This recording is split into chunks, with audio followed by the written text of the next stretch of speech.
waxbarashadu nasiib waxay ku leedahay waxaan qirayaa madaxweynayaasha soo mara badi iyadoo ay u heshay nasiib u heshay inay macallimiin soo ahaayeen haddii aan ka soo qaado madaxweynaha hadda jooga Siciid Deni waa macallin buu ahaa waxaan ogahay inuu ahmiyad gaar ah uu siiyo oo aanu cidna ku hadlayn wasaaradda waxbarashada waxaan ogahay Cabdiweli oo ka horreeyay inuu macallin ahaa waxaan kaloo la socdaa in asaaskii intii hore oo iska maxay tahay habhasad bay iska ahayd iska karma dhacays laakiin 2009kii wixii laga bilaabo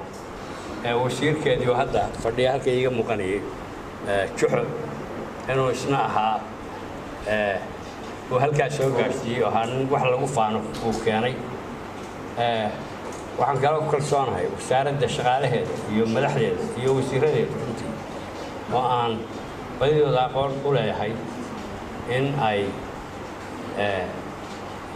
shaqadooda lagu kalsoonaan karo waxaan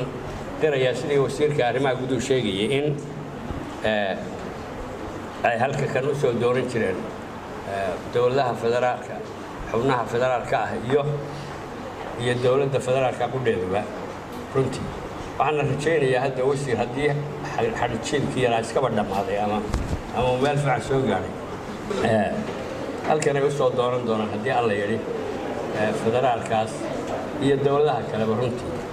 waayo waxaan ku kalsoonahay dadka ka shaqeeya oo maamulka u haya inay yihiin